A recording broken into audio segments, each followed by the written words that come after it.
మీకు ఇచ్చేసి బెటర్ అందరికి.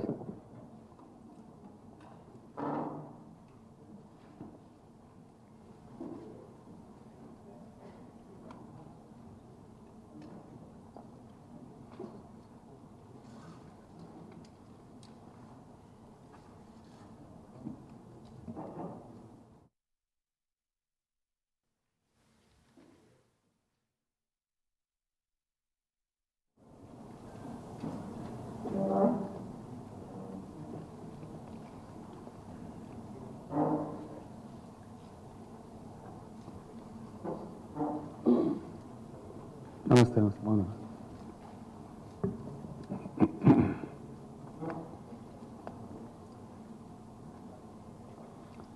చెప్పాను కదా,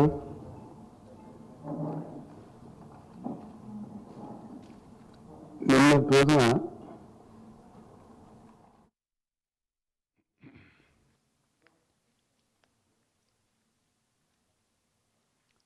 చెప్పేసుకుందాం కదా.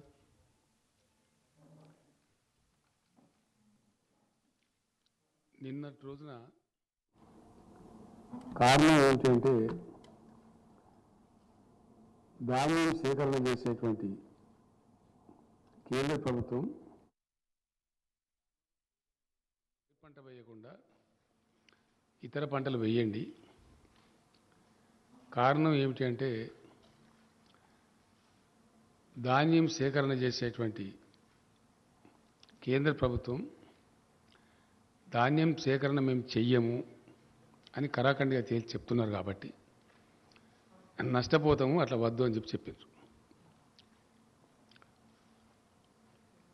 ఇంకొక మాట కూడా సందర్భంలో వారు చాలా స్పష్టంగా చెప్పారు.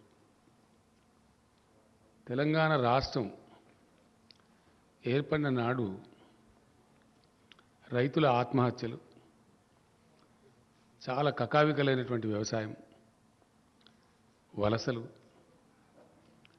పాలమూరు, నల్లగొండ, మెదక్ జిల్లాల లాంటి ఆనాటి కరువు జిల్లాలుగా గుర్తించిన జిల్లాల నుంచి రైతులు కూడా ఇక్కడ మాకు ఈ రాష్ట్రాన్ని తీర్చిదిద్దేటువంటి అవకాశం అధికారం రూపంలో కట్టబెట్టింది కాబట్టి ఒక స్థిరమైనటువంటి లక్ష్యంతో నిర్ణయాత్మకమైనటువంటి పద్ధతిలో ఈ రాష్ట్రంలో గ్రామీణ ఆర్థిక వ్యవస్థను పరిపుష్టం చేయాలా, అట్లనే వ్యవసాయాన్ని స్థిరీకరించాలి, పల్లెలు చల్లగా ఉండేటట్టు చేయాలి, వృత్తి పని వాళ్ళందరికీ పనులు దొరకాలి అని ఒక అప్రోచ్ని తీసుకున్నాం. స్పష్టమైన పాలసీ. ఆ దిశలో చాలా పటిష్టమైనటువంటి బలమైన అడుగులు కూడా రాష్ట్ర ప్రభుత్వం వేసింది. అందులో మొదలుపెట్టింది అడుగంటిపోయినటువంటి భూగర్భ జలాలు పెంచడానికి, మొత్తం శిథిలమై చిక్కిపోయినటువంటి చెరువులన్నిటిని కూడా మిషన్ కాకతీయ పేరు మీద అద్భుతమైనటువంటి చెరువులుగా తీర్చిదిద్దడం జరిగింది. ఇది యావత్ రాష్ట్ర ప్రజానికానికి తెలుసు. ఆ తదనంతరం చాలా అస్తవ్యస్తంగా, లోపభూయిష్టంగా, ఎప్పుడు వస్తుందో ఎప్పుడు పోతుందో తెలియనటువంటి కరెంటును పూర్తిగా సంస్కరించి అనేక పెట్టుబడులు పెట్టి 24 గంటలు అన్ని రంగాలకు భారతదేశంలో మరే రాష్ట్రంలో లేని విధంగా వ్యవసాయానికి కూడా 24 hours clean power supply, very clean power, standard power, quality పవర్ను కూడా సప్లై చేసినాం. అది మాత్రమే సరిపోదు అనే ఆలోచనతో పెట్టుబడులకు కూడా చిన్న చిన్న రైతాంగం, ఇక 93% పైబడి సన్న చిన్నకారు రైతున్నారు కాబట్టి ప్రపంచంలో ఎక్కడ లేదు, ఇండియాలో కాదు, రైతు బంధు అనేటువంటి పథకాన్ని తెచ్చి మొదట పంటకు 4,000తో ప్రారంభించి దాన్ని 5,000కు పెంచి ఎకరానికి 10,000 రూపాయలు పెట్టుబడి కోసం ఒక సంవత్సరంలో ఇచ్చే ప్రభుత్వం ఒకటే ఒక ప్రభుత్వం ఇండియాలో, తెలంగాణ ప్రభుత్వం. అట్లాగే రైతులు చితికిపోయినారు కాబట్టి, బ్రతుకులు ఆగమైనవి కాబట్టి, చిన్న రైతులు పాపం చనిపోతే ఆ కుటుంబాలు రోడ్డున పడతాయి కాబట్టి అక్కడ కూడా ఇబ్బంది రావద్దని చెప్పి దాదాపు 1300-1400 కోట్లు యావత్తు రైతాంగం యొక్క ప్రీమియం కూడా ప్రభుత్వమే చెల్లిస్తూ ఒక పైసా కూడా రైతు మీద భారం లేకుండా రైతు బీమా పథకాన్ని కూడా తెచ్చినాం. ఇది కూడా unique scheme in the world. ఆ రోజు ఆయన ఎల్ఐసి చైర్మన్ గారే చెప్పారు, Telangana state is the largest customer of LIC అని చెప్పి ఆ చైర్మన్ గారే బాహాటంగా హెచ్ఐసిలో సభలో చెప్పినారు. ఇట్లాంటి ఇంకా అనేక చర్యలు. ఆ కాలంలో విత్తనాలు సరిగ్గా దొరికేటివి కావు, విపరీతమైన కల్తీ విత్తనాలు ఉండేవి. మొత్తం భారతదేశంలో కేంద్రాన్ని కొన్ని నెలల పాటు కొట్లాడి ఒప్పించి పీడీ యాక్ట్, కల్తీ విత్తనాల అమ్మిన మీద పీడీ యాక్ట్ ఉన్న ఒకే ఒక రాష్ట్రం తెలంగాణ, ఇండియాలో ఎక్కడ లేదు. అది కూడా మమ్మల్ని చాలా సతాయించింది కేంద్రం అది ఇవ్వమంటే. అనేక నెలలు పోరాటం చేసి కేంద్రాన్ని ఒప్పించి కల్తీ విత్తనాలు అమ్మిన వాళ్ళ మీద పీడీ యాక్ట్ తెచ్చిన ఒకే ఒక రాష్ట్రం ఇండియాలో. ఇది రైతాంగం యొక్క శ్రేయస్సును కోరుకోలేదు. ఎరువులు అసలు దొరికేటి కావు. తెలంగాణ ఏర్పడక ముందు రైతాంగానికి ఎరువులు కావాలంటే రోజుల తరబడి లైన్లలో ఉండటం, అక్కడ గలాటాలు కావటం, చివరికి పోలీస్ స్టేషన్లలో ఎరువు బస్తాలు పెట్టిన అమ్మిన పరిస్థితులు కూడా మనం చూసినాం. రైతులు చూస్తుంది అందరి గమనంలో ఉంది, అందరికి తెలిసిన విషయం. ఆ రోజు మొత్తం వాడినటువంటి ఎరువులలో ఈరోజు 3 ఫోల్డ్స్ పెరిగిపోయింది. అప్పటికిప్పటికి 3 రెట్లు ఎక్కువ పెరిగింది. దాదాపు 50-55 లక్షల టన్నుల 2 పంటలకు కలిపి ఎరువుల వాడకం జరుగుతుంది. ఆ రోజు కేవలం 13-14 లక్షలు ఉంటేనే పోలీస్ స్టేషన్లో పెట్టి అమ్మించారు. కానీ కేంద్రాన్ని ఒప్పించి, ఆయన ఇప్పుడు లేరు పాపం, చనిపోయింది, అనంతకుమార్ గారు అని మినిస్టర్ ఉండేప్పుడు, వాళ్ళని ఒప్పించి మాకు సమ్మర్లో ఇవ్వండి, ఎవరు తీసుకున్నప్పుడు మేము తీసుకుంటామని చెప్పి వాటిని పెట్టడానికి గోడౌన్ కూడా నిర్మాణం చేసి అగమేఘాల మీద అది కూడా పునరుద్ధరించి మంచి విత్తనాలు అందుబాటులోకి తేవడం, ఎరువులు అందుబాటులోకి తేవడం, మిషన్ కాకతీయ ద్వారా చెరువుల పునరుద్ధరణ చేసి భూగర్భ జలాలు పెంచడం, 24 గంటలు క్వాలిటీ పవర్ సప్లై చేయడం, పెట్టుబడికి రైతు బంద్ చేయడం, దురదృష్టవశాత్తు రైతు చనిపోతే రైతు బీమా చేయడం. ఇట్లాంటి చర్యల వల్ల అద్భుతమైనటువంటి వ్యవసాయ స్థిరీకరణ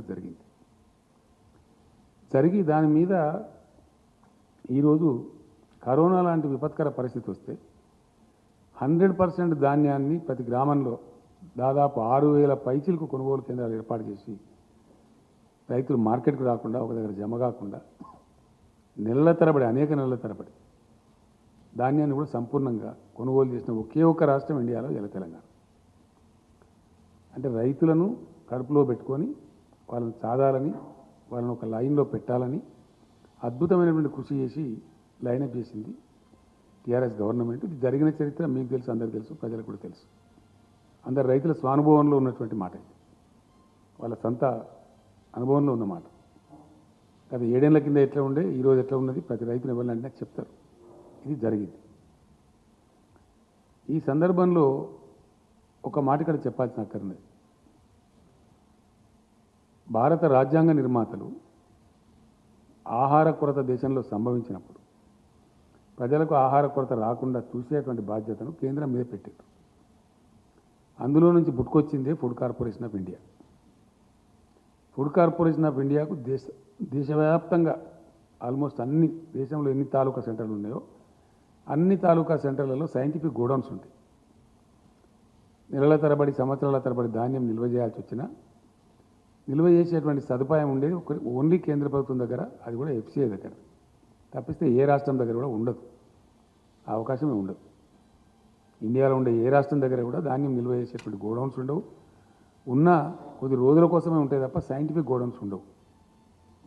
సైంటిఫిక్ గోడౌన్స్ ఇంటర్నేషనల్ స్టాండర్డ్లో కలిగి ఉన్న ఒకటే ఒక సంస్థ భారత ఆహార సంస్థ, that is food corporation of India. ఎందుకంటే ఎక్స్పోర్ట్ చేయాలన్నా without seeking any permission from anybody కేంద్రం చేయగలదు. లేదు ఇథనాల్ లాంటి ప్రత్యామ్నాయ వాడకానికి పంపాలన్నా కేంద్రం డెసిషన్ తీసుకొని పంపగలదు. ఈ అధికారాలు ఇవి కూడా ఏ రాష్ట్ర ప్రభుత్వానికి కూడా లేవు, అట్లానే తెలంగాణ ప్రభుత్వానికి కూడా లేవు. ఇది కూడా స్పష్టం. అంటే రాష్ట్రం, దేశంలో కరువు కాటకం, అతివృష్టి, అనావృష్టి వచ్చినప్పుడు ఫుడ్ సప్లైకి దోకా లేకుండా చేయాలి. కాబట్టి చాలా పెద్ద జనాభా ఉన్న దేశం కాబట్టి ఈ బాధ్యత కేంద్రం మీదనే ఉంది, రాష్ట్రాల మీద లేదు. ఇక్కడ ఓ రాష్ట్రంలో బాగుండొచ్చు, ఓ రాష్ట్రంలో బాగా లేకపోవచ్చు. బ్యాలెన్స్ చేసేటువంటి అధికారం కేంద్రానికి పెట్టిండ్రు, అది వాళ్ళ దగ్గరనే ఉంది. ఇప్పుడు ఏం జరుగుతూ ఉంది దేశంలో అంటే చాలా విచిత్రంగా, ఇప్పుడు ఉన్నటువంటి కేంద్ర ప్రభుత్వం తన బాధ్యతను విస్మరిస్తూ పూర్తి బాధ్యత రాహిత్యంగా మేము ధాన్యం తీసుకోము అని కాలికి పెడితే మెడకు పెడితే పెట్టేటువంటి మెలికలు తిప్పుతా ఉంది. దీని మీద అధికారులు, సివిల్ సప్లై శాఖ మంత్రి గారు, ఇండస్ట్రీస్ మినిస్టర్ గారు, ఇంకా అనేక పనుల నిమిత్తం వెళ్తూ ఈ పని మీద కూడా అగ్రికల్చర్ మినిస్టర్ గారు చాలా ట్రిప్పులు ఢిల్లీకి చేసినాం. చాలా కన్ఫ్యూజ్ చేసినారు. వాళ్ళు ఎంఓయూ చేస్తారు, ఎఫ్సిఐ కేంద్ర ప్రభుత్వం నిరాకరిస్తుంది. ఇప్పుడు మీకు ఇచ్చిన కాగితాలలో ఉన్నాయి, మీకు ఇచ్చిన క్లియర్ సెట్స్ ఇచ్చిన 5 సెట్స్ ఇచ్చినాం మీకు. ఇప్పుడు దానిలో రకరకాలుగా కాలుకు పెడితే మెడకు పెడితే కాలుకు ఎంత కూడా పెట్టడం జరుగుతూ ఉంది. ధాన్యం తీసుకోము అని చెప్పి నిరాకరిస్తున్నారు. రాష్ట్రాలు ఏం చేయలేవు, ధాన్యం తీసుకుని ఎక్కడ పెట్టాలి? రాష్ట్రం పెట్టే వ్యవస్థ లేదు, ఎక్స్పోర్ట్ చేసే అధికారం లేదు, మళ్ళీ కేంద్రం దగ్గర పోవాలా, ఆ నిల్వలు పెట్టేటువంటి గోడౌన్స్ లేవు. కాబట్టి రాష్ట్రం ఏం చేయజాలదు. చరిత్ర మొత్తం చూస్తే కూడా మనం మొత్తం స్వతంత్రం వచ్చిన కానీ చెప్పేదాకా గతంలో మీ అందరు గుర్తుండే ఉంటుంది, లెవీ బియ్యం సేకరణ అనేది. అప్పుడు ఆహారం ధాన్యం తక్కువ ఉన్నప్పుడు రైతు వేరే చోట అమ్ముకుంటా అంటే అమ్ముకొని ఇవ్వకుండా కూడా బలవంత పెట్టి లెవీ సేకరణ అని చెప్పి చేసేది. ఖచ్చితంగా ప్రతి రైతు, ప్రతి మిల్లర్ ఇంత ఇవ్వాలని చెప్పి చేసేది ఒక కాలంలో. ఇప్పుడు ఆ బాధ్యత కేంద్రం మీదనే ఉంటుంది. మొన్న ఈ మధ్య దాదాపు 4 రోజుల క్రితం ఎంత కొంచెం చిక్కు వస్తుందని చెప్పి తెలిస్తే నేనే స్వయంగా ఢిల్లీకి వెళ్ళి ఆ సంబంధిత శాఖ మంత్రి గారిని కలిసి మాట్లాడడం జరిగింది. ఎఫ్సిఐ ఎంఓయూ చేయడం, మీరు నిరాకరించడం మరి ఇది సరైన పద్ధతి కాదు కదా. 1 సంవత్సరం టార్గెట్ మీరు ఎంత తీసుకుంటారో చెప్పండి మా రాష్ట్రం నుంచి, దాని ప్రకారం మేము రైతులకు కూడా చెప్తాం పంట మార్పిడి చేసుకుంటామని చెప్పినాం. ఆ పంట మార్పిడి చేయించండి అని నాతో చెప్పిన, నాతో చెప్పడానికి మీకు ఇచ్చిన సెట్స్లో కూడా ఉంది. 3 టైమ్స్ క్లియర్గా పంట మార్పిడి చేయించండి, పంట మార్చండి, మార్చిన పంట రైతులు వేస్తే వాళ్ళకి ఇన్సెంటివ్ కూడా ఇవ్వండి అని చెప్పి రాశారు. క్లియర్ మీకు ఇచ్చిన సెట్స్లో ఉంది, తీసుకోమని చెప్పి. ఇక్కడ ఇంకో విచిత్రమైన పరిస్థితి ఏంటంటే ఈ బియ్యం, దీనికి ఒక చిన్న కథ ఉంది, ఇది ప్రజలకు తెలియాలి కాబట్టి నేను చెప్తాను. ఏంది కథ అంటే, వర్షాకాలంలో పండే పంటనేమో తక్కువ టెంపరేచర్ ఉన్నప్పుడు పంట చేతికి వస్తుంది. అప్పుడు దానికి నూకలు కావు, మిల్లర్స్ కూడా ప్రాబ్లం ఉండదు. తెలంగాణ ప్రాంతంలో యాసంగిలో పండే పంట ఏదైతే ఉంటుందో అది ఫిబ్రవరి 20 తర్వాత ఫ్లవరింగ్ అంటే ఈంతేనే ధాన్యం వస్తుంది, లేకపోతే తాళైపోతుంది. ఫిబ్రవరి 20 తర్వాత న్యాచురల్గా మన దగ్గర టెంపరేచర్స్ పెరుగుతాయి. మార్చ్ ఏప్రిల్ దాకా వరి కోతలు జరుగుతాయి. అప్పుడు 35 degrees దాటిపోతుంది. అప్పుడు ఏమైందంటే నూక అయిపోతుంది. ఆ నూక కావద్దు, ఎక్స్పెక్టెడ్ అవుట్టర్న్ రావాలి అంటే దేశంలో కొన్ని రాష్ట్రాలలో బాయిల్డ్ రైస్ వినియోగం ఉంది కాబట్టి దాన్ని బాయిల్ చేసి మిల్లర్స్ తయారు చేసి ఇస్తారు. పబ్లిక్ డిస్ట్రిబ్యూషన్ సిస్టమ్ కింద కంట్రోల్ బియ్యం ఇచ్చేది ఏది ఉంటుందో కేంద్ర ప్రభుత్వమే అన్ని రాష్ట్రాలకు కేటాయిస్తుంది కాబట్టి వాళ్ళు బాయిల్డ్ రైస్ తీసుకునేది యథావిధిగా రాష్ట్రాలకు పంపించింది. వాళ్ళు దాన్ని తీసుకోమని నిరాకరిస్తున్నారు. అంటే తెలంగాణలో యాసంగి వరి పంట అంటే బాయిల్డ్ రైసే, మామూలు రైస్ రాదు. వస్తే చాలా తగ్గిపోతుంది. వర్షాకాలందేమో రా రైస్ వస్తుంది, కానీ దీనిలో రాదు. యాసంగిలో వరి పంట అంటే డెఫినెట్గా బాయిల్ చేయాల్సి వస్తుంది మ్యాక్సిమం. రా రైస్ పడితే ఏమైందంటే నూక ఎక్కువైపోయి బియ్యం % తగ్గిపోయి అది గిట్టుబాటు కాదు, అందువల్ల చెయ్యరు. దాన్ని దృష్టిలో పెట్టుకొని కేంద్రం తీసుకొని అంటున్నారు. గత సంవత్సరం ఏం చేసినారు, మీకు ఇచ్చిన దానిలో ఉంది, మీరు 80% బాయిల్డ్ రైస్ చేయండి, 20% మామూలు రైస్ చేయండి, మేము తీసుకుంటాం, అన్లిమిటెడ్ క్వాంటిటీ తీసుకుంటామని చెప్పి ఇక్కడ ఉండబడే ఎఫ్సిఐ జనరల్ మేనేజర్ ఆయన మన సివిల్ సప్లైస్ కమిషనర్ గారికి లెటర్ ఇచ్చారు. 50 లక్షల టన్నుల బాయిల్డ్ రైస్కు ఒప్పందం చేసి ఇచ్చారు. ఆ లెటర్ కూడా ఉంది, మీకు ఇచ్చిన దానిలో ఉంది. కానీ తీరా అయింది, ఒక 24 లక్షల టన్నులు తీసుకొని మిగతా మేము తీసుకోమని మెలకబెట్టారు. నేను మొన్న వెళ్ళినప్పుడు మీరు తీసుకోమంటే మరి మేము ఇప్పుడు ఏం చేయాలా? ఆ ధాన్యం పెట్టుకోవాలా? మాకేం వ్యవస్థ లేదు. ఎట్లా ఉంటుంది అంటే, మీరు భవిష్యత్తులో మాకు బాయిల్డ్ రైస్ ఇవ్వము అని రాతపూర్వకంగా ఇవ్వండి, ఇన్ రైటింగ్ ఉన్నది, మీకు ఇచ్చిన లెటర్లో ఉంది, ఇన్ రైటింగ్ ఇవ్వండి, ఇస్తేనే మీ దగ్గర ఇప్పుడు ఉన్నది తీసుకుంటాం, లేకపోతే తీసుకోం. ఆ విధంగా చెప్పారు. అప్పుడు ఏం చేస్తాం, మనం ఆ రైస్ పోవాలి కదా, అది ₹1,000 కోట్ల వ్యవహారం. డబ్బులు మరి పెట్టి రైతులకు డబ్బులు ఇచ్చేస్తాం. బ్యాంకులో ఇంట్రెస్ట్ పడతా ఉంటుంది. కాబట్టి దాన్ని ఏం చేసినామంటే రైటింగ్ రాసిచ్చినాం ఆయన బలవంతం కాబట్టి. అక్కడికి ఇంకొక 5 లక్షల టన్నులు తీసుకోలేదు. మొదలు 24 లక్షల టన్నులు, తర్వాత మళ్ళీ 20 లక్షల టన్నులే తీసుకున్నారు. ఇంకొక 5 లక్షల టన్నులు ఇప్పుడు మిగిలింది. ఇది గత యాసంగి వడ్లే. దాని సంగతి ఇంకా తేల్చలేదు కేంద్రం. వాళ్ళ దగ్గర పెండింగ్ ఉంది ఆ ఇష్యూ. నేను చెప్పి వచ్చినా ఆయన మంచిగా పరిశీలించి చేస్తా అని చెప్పిండు. అది అక్కడ పెండింగ్ ఉంది. అదొక భాగం. దాని సంగతి ఏందని తేలదు. రెండవ భాగం, ఈ సంవత్సరానికి ఎంత ఇస్తారో చెప్పండి అని అడిగింది. ఆ టీకా మే బాద్ మే బాత్ కాదు, నేనే ఐసా నహీ హోతా, నేను ఉంటా, నేను ఇదే పనిగా వచ్చిన కాబట్టి నేను రేపు కూడా ఉంటా. మీరు పిలవండి, మీ సెక్రటరీని పిలవండి, మీ ఎఫ్సిఐ వాళ్ళని పిలవండి, అందరి ముందు నేనే ఉండి మాట్లాడతాను చెప్పాను. మాకు స్పష్టమైన అవగాహన కావాలి, కన్ఫ్యూజన్లు పనికిరాదని. తెల్లారి సమావేశం పెట్టారు. పెట్టిన తర్వాత మంత్రి ఏమంటారంటే మేము ఇంత తీసుకునే పరిస్థితి లేదు కాబట్టి ఎంతో కొంత నిర్ణయం చేసి మీకు తెలియజేస్తాం, మీకు కమ్యూనికేట్ చేస్తామని చెప్పారు. ఈ రోజు వరకు ఎంత తీసుకుంటామనేది వాళ్ళు చెప్పలే. ఈ సంవత్సరం పంట యాసంగి పోయిన తర్వాత ఈ సంవత్సరంలో ఈ కాలం ఆ కాలం లేదు. బాయిల్డ్ రైస్ అయితే జీరో, మేము తీసుకో ఒక కేజీ కూడా తీసుకోం. రా రైస్ ఎంత తీసుకుంటాం అది కూడా చెప్పలేదు. ఈ కన్ఫ్యూజన్లో ఏమైంది, వర్షాకాలంలో మన దగ్గర వేసిన పంట 62 లక్షల పైచిలక ఎకరాలలో తెలంగాణలో వరి పంట వేసారు. కోతలు స్టార్ట్ అయింది. ఇప్పుడు స్టార్ట్ అయిపోయి దాన్ని వస్తాం. సరే, దానికి కేంద్రం తీసుకుంటామని చెప్పారు. వాళ్ళు ఎంతో కొత్త తీసుకుంటామని, ఎంత తీసుకుంటామని చెప్పలే. ఇప్పటికి ఈరోజు కమ్యూనికేషన్ లేదు. ఇదే తీసుకునే పరిస్థితి లేదు వాళ్ళు చెప్పే ప్రకారం. సుమారు 1,70,00,000 దాకా వడ్లు వస్తాయి, 1,10,00,000 దాకా ఇంచుమించుగా రైస్ వస్తాయి. 1,10,00,000 రైస్ ఇప్పుడు వర్షాకాలం పంటనే రెడీగా ఉండి ఏదైతే ధాన్యం మార్కెట్లకు వస్తున్నదో, కొనుగోలు కేంద్రాలకు వస్తున్నదో ఇప్పుడు రెడీగా ఉంది. దాన్ని తీసుకునే దిక్కే లేదు ఇప్పుడు. ఇక్కడ దానికి ఇంకా లెటర్ రాలేదు. నేను మొన్న కూడా 3 days బ్యాక్ కూడా 4 days బ్యాక్ కూడా ఆ మంత్రి గారికి ఫోన్ చేస్తే నేను విదేశాలకు పోయినా, నేను లేకుంటుంది, మీకు 1-2 daysలో చెప్పేస్తాను చెప్పలే. ఆయన సమాధానం లేదు. లేకపోగా ఏం చేసిండ్రు, మీ దగ్గర 62 లక్షల ఎకరాలలో వరి పంట లేనట్టున్నది, శాటిలైట్ పిక్చర్ చూపెడతలేదు అని మనల్ని కించపరిచే మాట మాట్లాడు. నాకు కోపం వచ్చి నేను చెప్పిన, ఇదేం పద్ధతి అండి, మీరు తీసుకోమని చెప్పండి, తీసుకుంటామని చెప్పండి. ఒక రాష్ట్ర ప్రభుత్వంగా మేము లేని వారిని ఉన్నట్టు చెప్తామా? అటువంటి అక్రమాకి ఏముంటుంది? అది ఓను మళ్ళీ మేము రికార్డ్స్ డిజిటలైజ్ చేసినాము, ధరణి పోర్టల్ తెచ్చినాము, ప్లస్ రైతు బంధు డబ్బులు ఇస్తాం. మేము ఏ రైతుకు డబ్బులు ఇస్తున్నాం అనేది మా ఫైనాన్స్ సెక్రటరీ గారు ఇక్కడ హైదరాబాద్లో వేస్తే వాళ్ళ బ్యాంక్ ఖాతాలకు వెళ్ళిపోతుంది. కాబట్టి ఇంత పారదర్శకంగా చేసేదాన్ని మీరు కాదని చెప్తే చాలా టూ మచ్, ఇది కరెక్ట్ కాదు అని కోపానికి వచ్చారు. సరేనండి, మంచిది, మీ వాళ్ళని పంపమంటే మన అగ్రికల్చర్ సెక్రటరీ, మన ఫైనాన్స్ సెక్రటరీ మన ఢిల్లీకి పోయి 3 రోజులు ఉండి వచ్చారు. దాని మీద ఇప్పుడు ఉలుకు లేదు, పలుకు లేదు. ఇప్పటి సమాధానం రాలేదు. అంటే 62 లక్షల ఎకరాల్లో వచ్చేటువంటి సుమారు 1,70,00,000 వడ్లదే అతిగతి లేదు. ఇప్పుడు ఇది రెడీగా వచ్చిన పంటది. ఇది ఉన్న యథాతథమైన పరిస్థితి.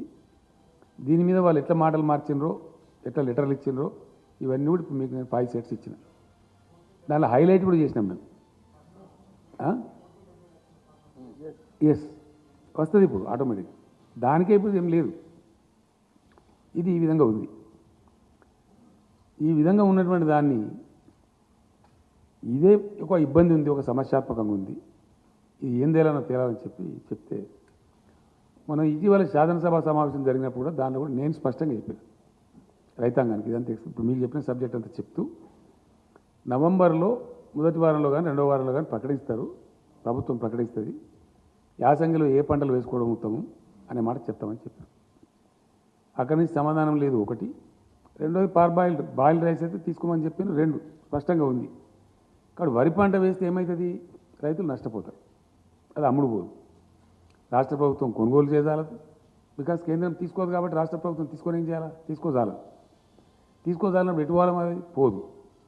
దానికి బదులుగా మేము గతంలో 15-20 రోజుల నుంచి 30 రోజుల నుంచి నేను 2-3 times నేను మినిస్టర్ గారు అంతా రివ్యూలు చేసి ఏ పంటలు వేయడానికి అనుకూలంగా ఉంటుంది శాస్త్రవేత్తలను పిలిపించి, అగ్రికల్చర్ యూనివర్సిటీని పిలిపించి మాట్లాడి కొన్ని రకాల సీడ్స్ మన దగ్గర లేకపోతే కూడా దాన్ని తెప్పించినాం. ఏ పంటలు అయితే వేయచ్చో, ఏ పంట లాభసాటి ఉంటుందో నువ్వులు కానీ ఆవాలు కానీ మన పల్లికాయ కానీ ఇంకా ఇతర దాదాపు 9-10 పంటలని వేదగినటువంటి వరి కంటే మంచి లాభం వచ్చే పంటలు కూడా ఉన్నాయి. మనం ఎందుకంటే కరెంటు తెచ్చినాం, నీళ్లు తెచ్చినాం, భూగర్భ జలాలు పెంచినాం, పెట్టుబడి ఇస్తున్నాం, రైతాంగం చేయడానికి సిద్ధంగా ఉన్నారు, వ్యవసాయ స్థిరీకరణ జరిగింది రాష్ట్రంలో. కాబట్టి మన రైతాంగం నష్టపోవద్దు, రైతాంగాన్ని కాపాడుకోవాలి అని మేము ఇతర పంటలు వేయమని చెప్పాం. నిన్న వ్యవసాయ శాఖ మంత్రి గారు స్టేట్మెంట్ ఇచ్చారు. ఇది ధాన్యం పంట, దాని సేకరణ, దాని చుట్టూ ఉన్నటువంటి విషయం. ఒక స్పష్టమైన అవగాహనతోని మేము చెప్పిన రైతులకు ఎందుకు చెడిపోయి ఎటుకాకుండా అయిపోయి గత్తరబిత్తరైపోయి ఆత్మహత్యలు చేసుకొని ఆగమైపోయిన తెలంగాణ రైతాంగాన్ని 7 సంవత్సరాల అవిరళ కృషి ద్వారా అనేక పటిష్టమైన చర్యల ద్వారా ఒక దరికి తెచ్చినాం. డెఫినెట్గా ఇలా గ్రామాలలో సంతోషం ఉన్నది, పంటలు పండుతున్నాయి, మంచిగా అద్భుతమైన పంటలు పండుతున్నాయి, నీళ్లు వస్తున్నాయి.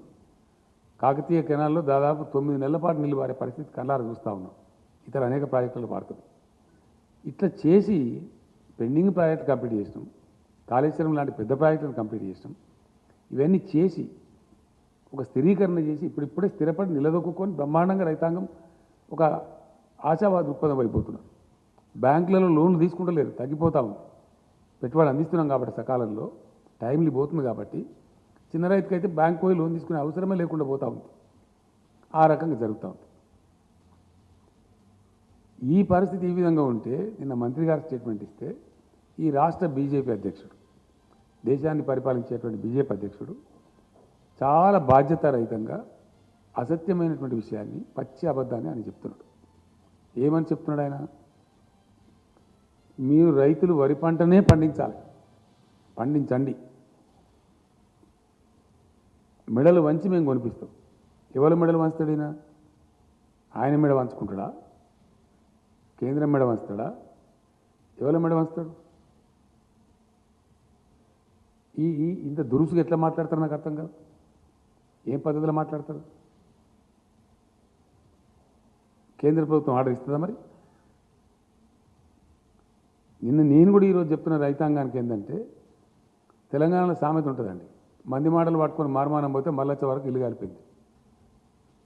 ఈ అడ్డదిడ్డం మాట్లాడి, బాధ్యత లేకుండా మాట్లాడి, అనధికారికంగా మాట్లాడి, ఢిల్లీ బీజేపీ ఏమో ఇది చెప్తుంది, ఈ లెటర్లు ఇస్తుంది బాజాప్తా అఫీషియల్గా గవర్నమెంట్ జరిగే కరస్పాండెన్స్లో లెటర్స్ ఇచ్చి మేము కొనము, బాయిల్డ్ రైస్ అయితే 1 కిలో కూడా తీసుకోము అని వాళ్ళు కండిషన్లు పెట్టి రాసి డబ్బులు పేమెంట్ ఇవ్వకుండా రాష్ట్ర ప్రభుత్వాన్ని సతాయిస్తారు. ఈయన రాష్ట్ర అధ్యక్షుడిగా ఉండి, ఒక పార్లమెంట్ సభ్యుడిగా ఉండి పూర్తి అబద్ధాన్ని, పూర్తి పచ్చి తప్పును, పూర్తి నిర్లక్ష్య వైఖరితో బాధ్యతారాహిత్యంగా ఏది పడితే అది మాట్లాడచ్చు, మాట్లాడగలుగుతాము అనేటువంటి ఒక దీంతో ఆయన మాట్లాడారు. అది పూర్తి తప్పు. ఆయనకు నెత్తి లేదు, నాకు కత్తి లేదు, ఆయనకేమి జిమ్మదారి లేదు, బాధ్యత లేదు. ఈ మాటలు చాలా మాట్లాడుతున్నాడు ఆయన చాలా రోజుల నుంచి. నేను కూడా క్షమిస్తూ వచ్చిన, నా స్థాయి మనిషి కాదు, చిన్నవాడు, పట్టించుకోలేదు.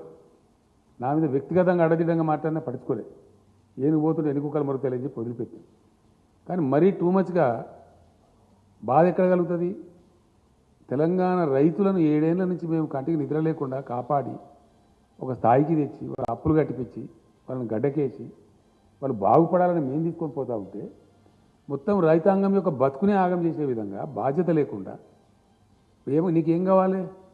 రైతులు ధాన్యం పండియాలి, నువ్వు ఢిల్లీలో తీసుకోవు, ఇక్కడ రోడ్ల మీద కూర్చొని ధర్నా చేయాలి, నీ రాజకీయ పబ్బం గడవాలి, అంతే కదా?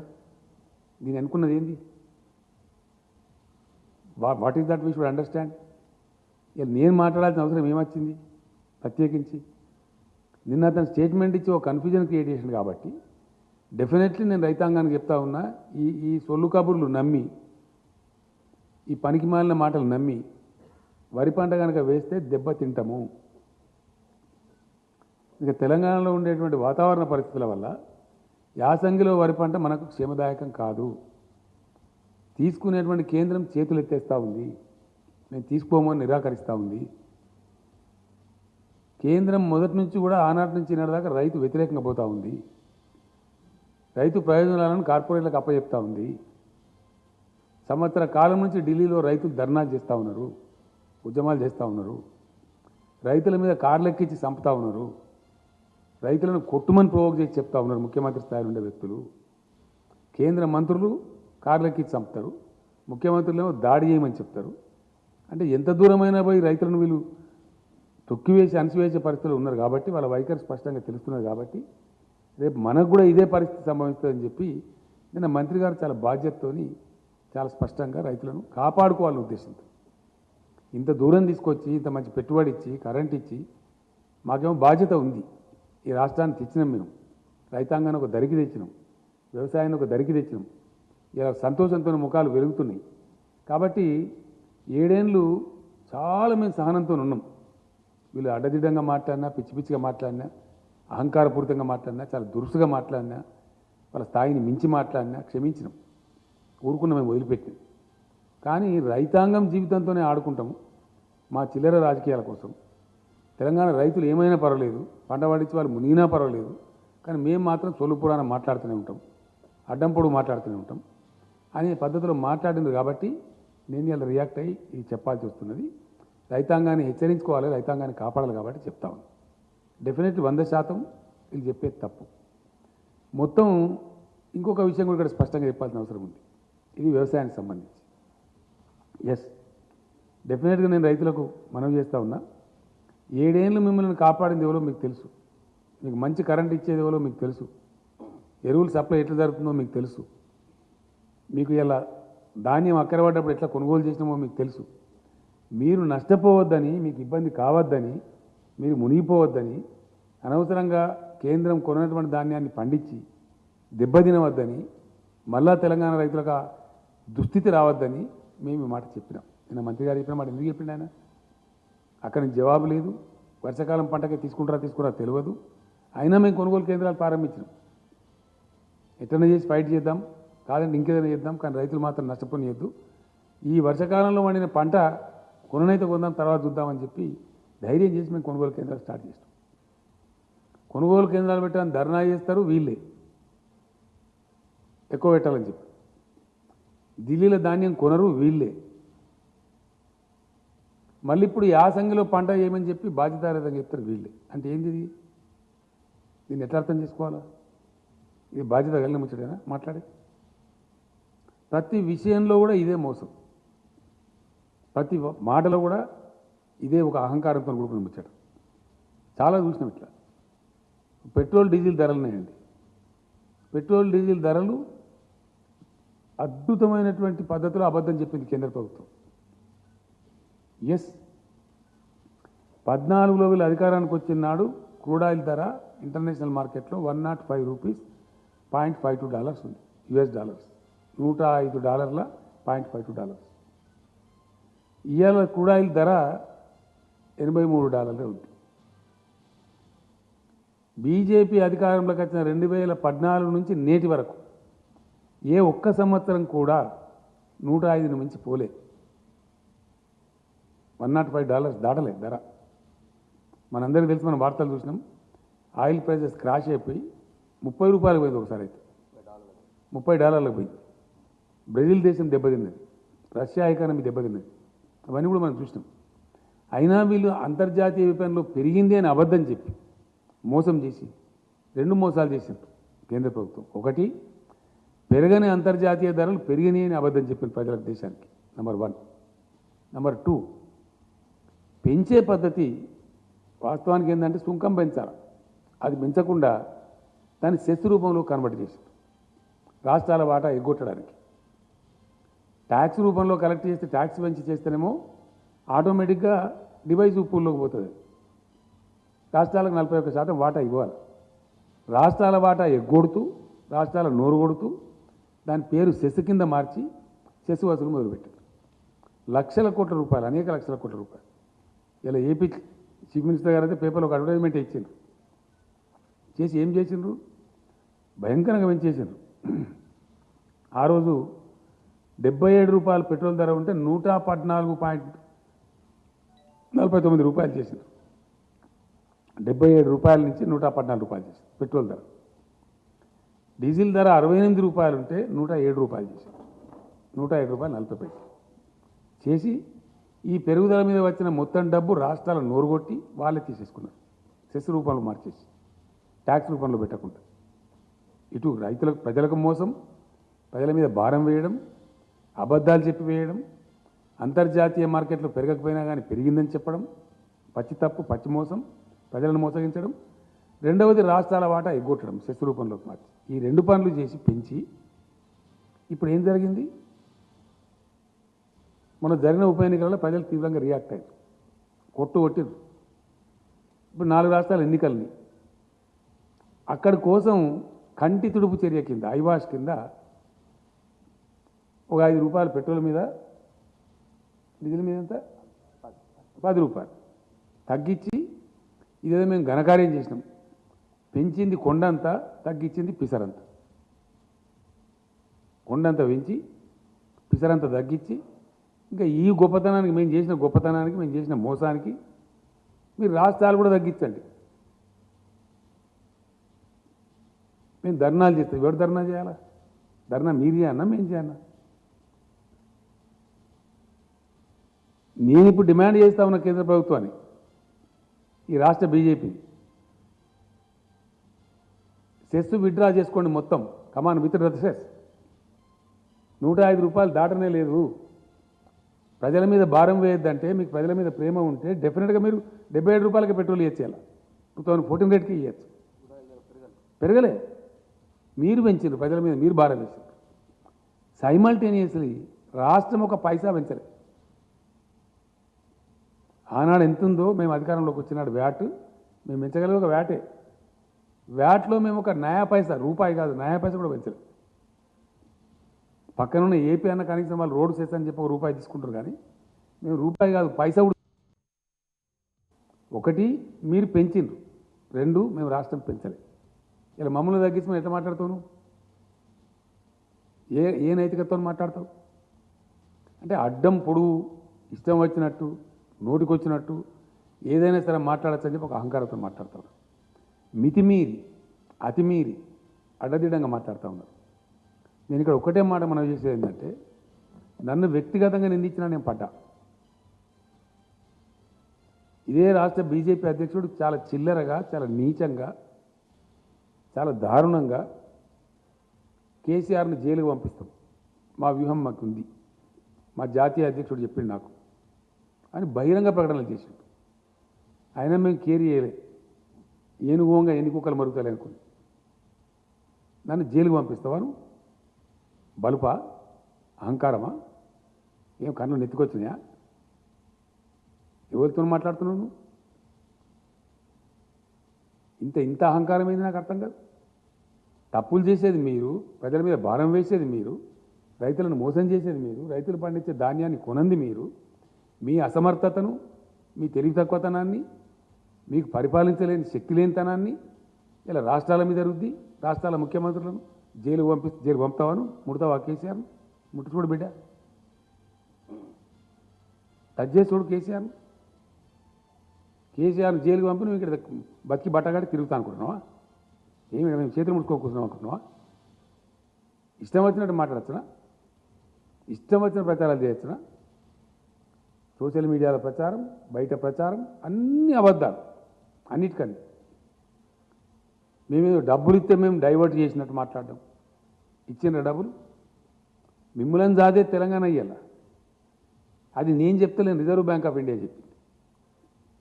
It's not my statement. Reserve bank of India best contributing స్టేట్స్లో the best contributing state is Telangana అని చెప్పింది. మేము ఇచ్చే డబ్బుల మీద మీరు నడుపుతారు ఢిల్లీ, మీరు ఇచ్చే డబ్బుల మీద మేము నడపలేము. మొత్తం మీద ఈ 7 ఏళ్లలో, గతించిన 7 ఏళ్ల కాలంలో రాష్ట్రానికి కేంద్రం నుంచి వచ్చిన సొమ్ము కేవలం 42,000 కోట్ల రూపాయలు. Only 42,000 crores. అది అన్ని రాష్ట్రాలకు వచ్చినట్టు మనకు వచ్చింది.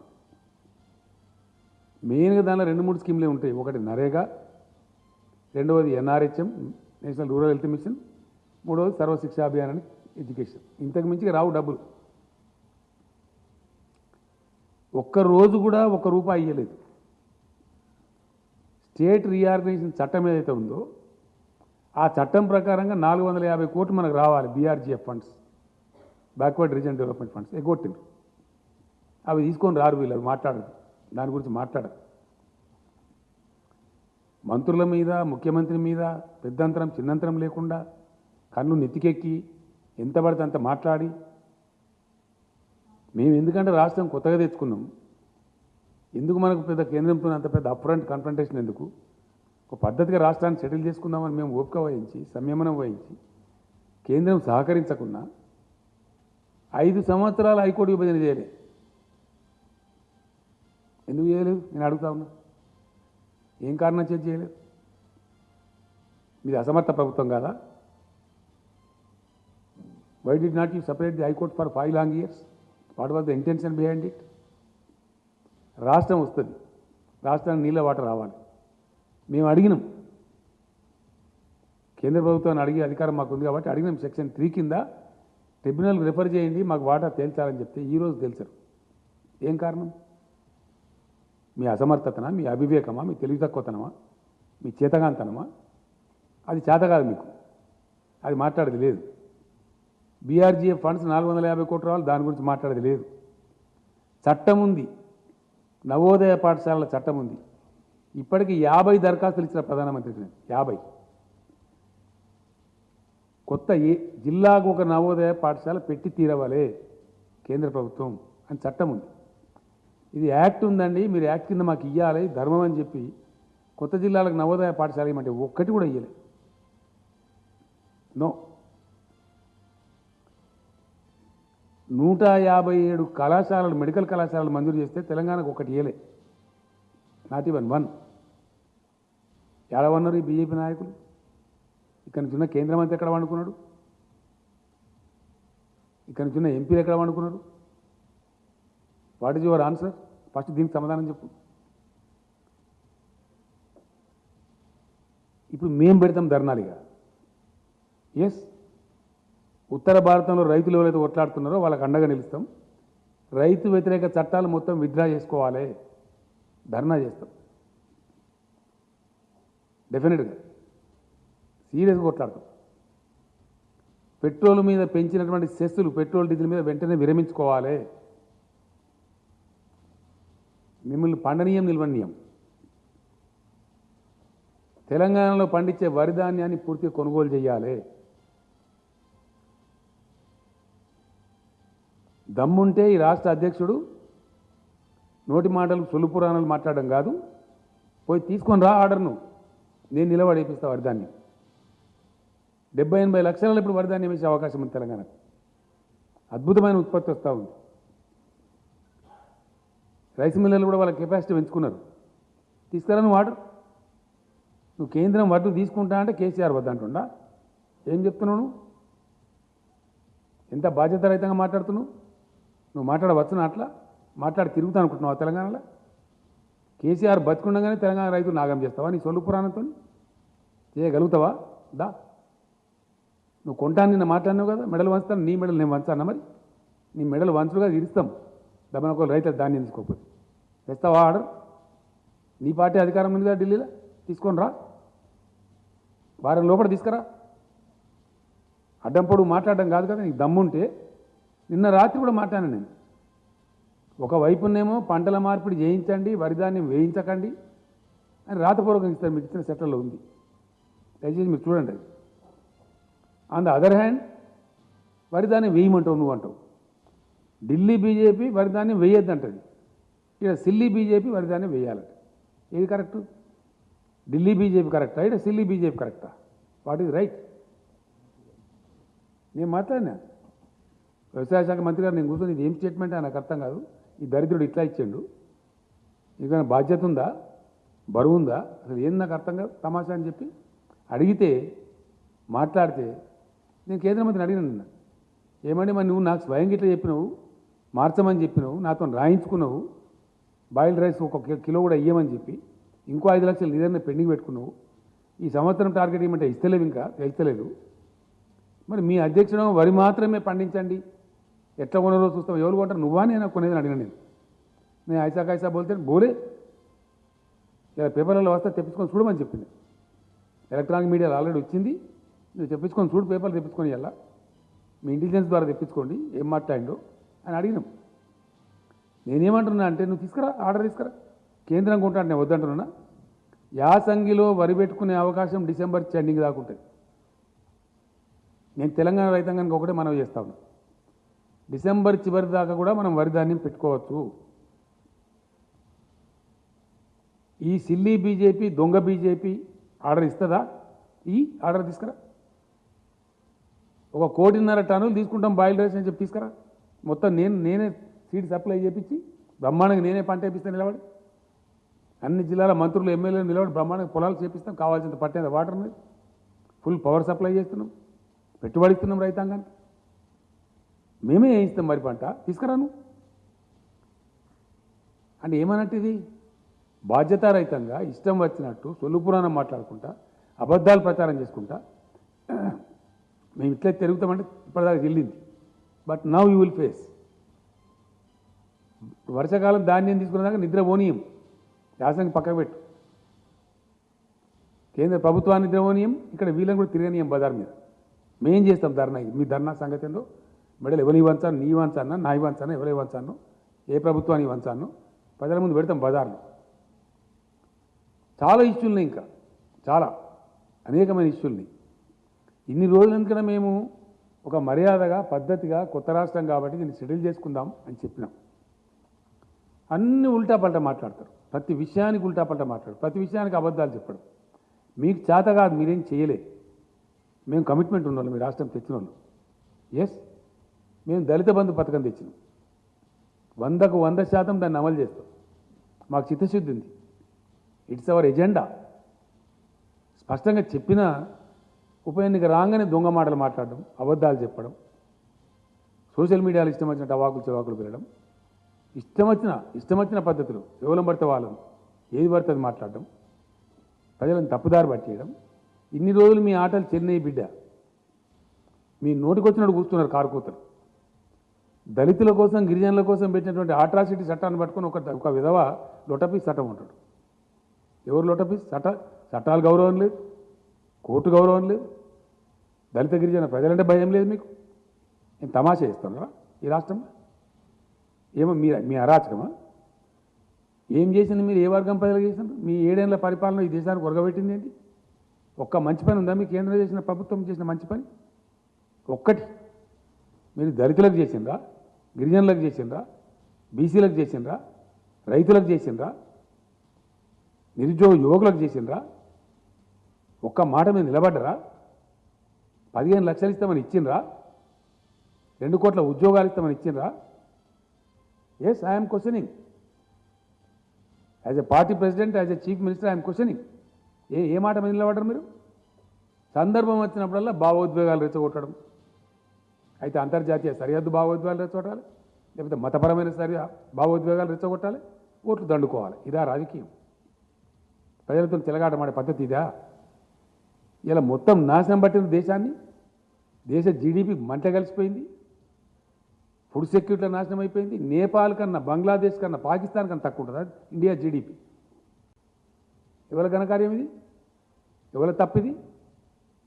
మీకు చేతగాక, వ్యవహారం చేయరాక, అడ్డగోలు ట్యాక్సులు పెంచి ప్రజల మీద భారం పెంచుకుంటా, మొత్తం ప్రభుత్వ రంగ సంస్థలను ఊడబీకి ప్రైవేటైజ్ చేసి, ఎంత అద్భుతమైన సంస్థనండి ఎల్ఐసి. ఎల్ఐసి లాంటి సంస్థను ఎందుకు ప్రైవేటీకరించాలా? కేంద్ర ప్రభుత్వానికి 30-40 లక్షల కోట్లు ఇస్తారు వాళ్ళు డబ్బులు. మీ బడ్జెట్లో బాగా ఉంటుంది అది. అటువంటి బ్రహ్మాండమైన సంస్థలను నిర్వీర్యం చేసుకుంటూ మీరా మాట్లాడే? ఎన్ని రకాల ఒత్తిడి పెడుతున్నారు రాష్ట్ర ప్రభుత్వాలను మీరు? ప్రతి బావి కాడ, రైతు కాడ మీటర్ పెట్టమని చెప్తున్నారు. నేను రెసిస్ట్ చేస్తా ఉన్నాను, నేను పోరాటం చేస్తా ఉన్నాను 2 సంవత్సరాల నుంచి. ఎందుకు పెట్టాలి? మా రైతాంగాన్ని మేము ఫ్రీగించుకుంటాం, డబ్బులు మేము కట్టుకుంటాం, బిల్స్ మేము పే చేస్తామంటే కూడా నో పెట్టాలి. లేకపోతే ఆర్ఈసీ ద్వారా, పిఎఫ్సి ద్వారా మీకు వచ్చే రుణాలు బంద్ చేయిస్తాం అని బ్లాక్మెయిల్ చేస్తాం. ఇవన్నీ వాస్తవాలు. ఇప్పుడు తగులుకుంటాం, ఇక మాట్లాడతాం. మీ చరిత్ర ఏందో, మా చరిత్ర ఏందో, ప్రజలకు మీరేం చేసినారో, మేమేం చేసినామో ఇప్పటిదాకా అలో చేసినాం మేము. బట్ నో, ఖచ్చితంగా కేంద్ర ప్రభుత్వం వెంబడబడతాం, ఇక్కడ ఉండే బీజేపీ వెంబడబడతాం, ఈ సమస్యలకు ఎవడు జవాబు చెప్పాను, ఎవడు బాధ్యత వహించాను, ఈ రైతుల ధాన్యం సంగతి ఏందో, మిగతా పెండింగ్ ఏమి ఇచ్చానండి. స్టేట్ రీఆర్గనైజేషన్ యాక్ట్లో ఉన్న కూడా ఇంప్లిమెంట్ చేస్తలేరు. ట్రైబల్ యూనివర్సిటీ ఇవ్వాలి, నో ఇవ్వం. బయ్యారం ఉక్కు ఫ్యాక్టరీ పెట్టాలి, నో ఇవ్వం. కోచ్ ఫ్యాక్టరీ పెట్టాలి, ఇవ్వం. ఒక్క పని ఒక్కడన్నుందా పని? ఈ సోకాల్డ్ బీజేపీ అధ్యక్షుడు కానీ ఇంకోటి కానీ ఇప్పుడున్న కేంద్ర మంత్రి కానీ 10 రూపాయలు పనిచేసిండ్రా తెలంగాణ? 10 రూపాయలు ఏ పని చేసిండ్రు మీరు? ఒక ఇరిగేషన్ ప్రాజెక్టుకి ఇచ్చిండ్రా? నీతి ఆయోగ్ చెప్పింది మిషన్ కాకతీయ మంచి ప్రోగ్రామ్ 24,000 కోట్లు ఇవ్వండి. మిషన్ భగీరథ మంచి ప్రోగ్రామ్ ఈవెన్ నీతి ఆయోగ్ రికమెండ్ చేసింది. సింగిల్ నా యాప్ అయితే 24,000 కోట్లు కాదు, 24 రూపాయలు కూడా ఇవ్వాలి. మా నీటి వాడ తెలుస్తారు, హైకోర్టు పెండింగ్లో పెడతారు, 5 ఏళ్ళు కొట్లాట తర్వాత ఇస్తారు. ఎస్ఆర్సీ యాక్ట్లో ఉన్నాయి తెలుస్తారు. ఉల్టా మళ్ళీ మీరే మాట్లాడతారా? ఇక్కడ మెడల్ వంచుతారా? మీరు ఎవరు మాట్లాడతారు? మీ మెడల్ ఇస్తాం బిడ్డ, జాగ్రత్త. ఒళ్ళు దగ్గర పెట్టుకొని మాట్లాడాలా? పిచ్చి కూతలు కూస్తే ఇన్ని రోజులు ఏదో క్షమించిన మిమ్మల్ని మేము వదిలిపెట్టినాం. మాకు చేతగాక కాదు, అడుగున మిమ్మల్ని తరిమి కొట్టగలుగుతాం. మాకున్న క్యాడర్కు, మాకున్న లెక్కకు, మాకున్న శక్తికి. Yes, we are very powerful party here డెఫినెట్గా. టుడే వీఆర్ 103 ఎమ్మెల్యేస్ ఉన్నాం. మా మిత్రపక్షం ఒక మజ్లిస్ పార్టీ ఉంది. 110 ఎమ్మెల్యేలు ఉన్నాం మేము 119లో. మమ్మల్ని ప్రజలు నామినేట్ చేసి వచ్చినాం మేము. మాకు ఎవడో ఢిల్లీకి వెళ్ళి నామినేట్ చేస్తే రాలే. We are nominated by the people of Telangana, by the farmers of Telangana. Now today for the convenience of union government I am demanding the Union Food Minister to declare the Government of India policy. Please say what is that you are going to take, what is that you are not going to take. Telangana రైతాంగాన్ని మీరు మోసం చేయవద్దు. మేము రైతులను కడుపులో పెట్టి కాపాడుకుంటున్నాము. మీ చిల్లర రాజకీయాల కోసం వాళ్ళ బతుకులు నాశనం చేస్తామంటే చూస్తూ ఊరుకోడు కేసీఆర్.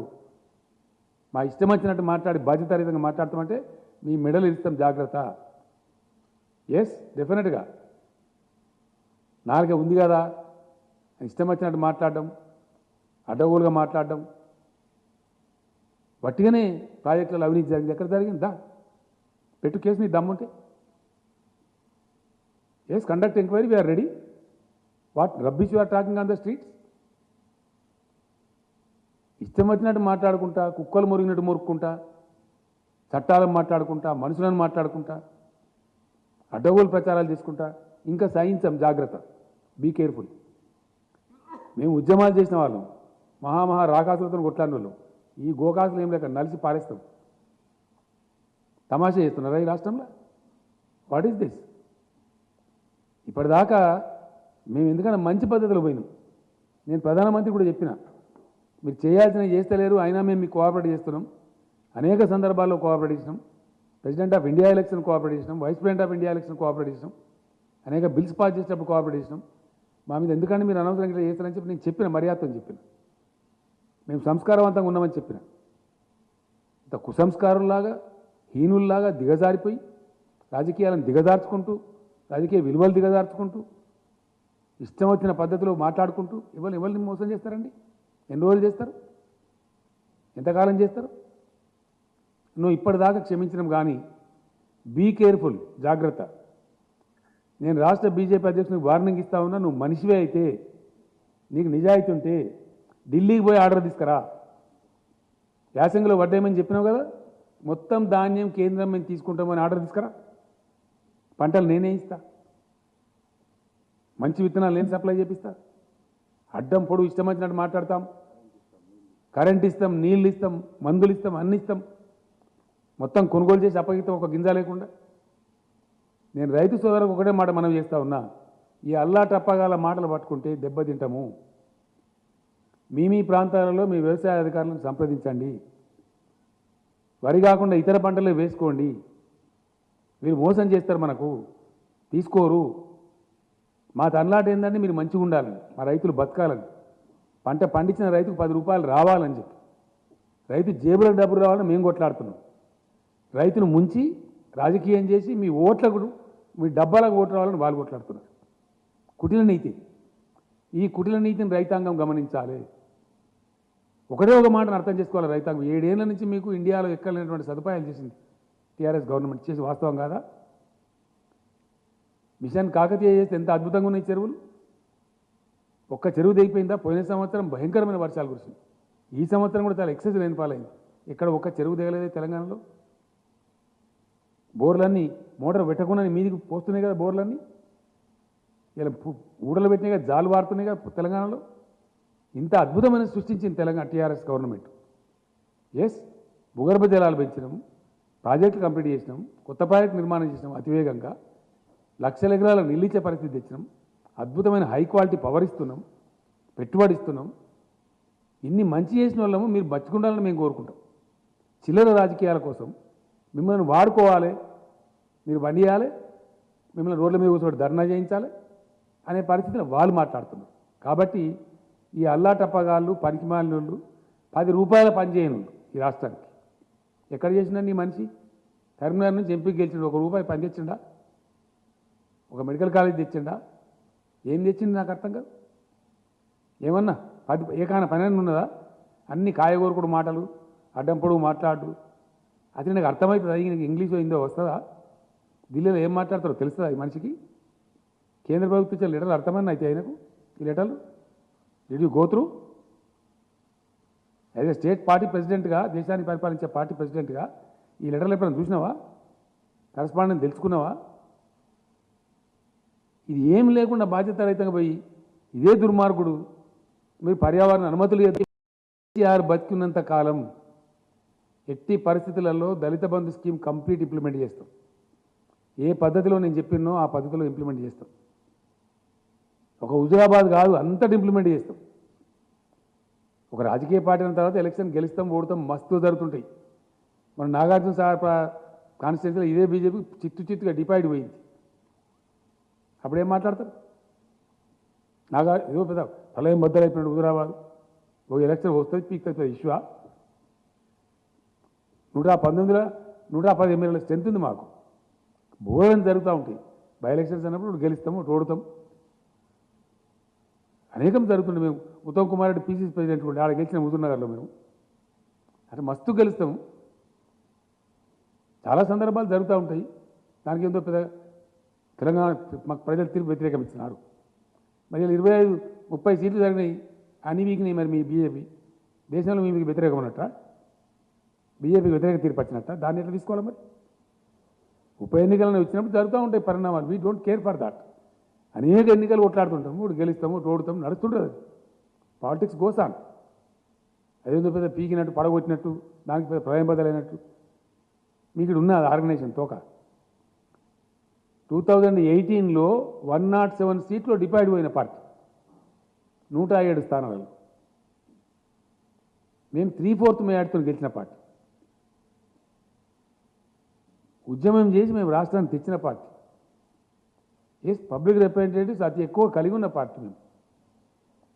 ఇన్ని రోజులు మీరు మాట్లాడితే కుక్కలు మరుగుతాయి, పోనీ ఏనుగు వంగ ఎన్ని కుక్కలు మరుగాయని క్షమించినాం మేము.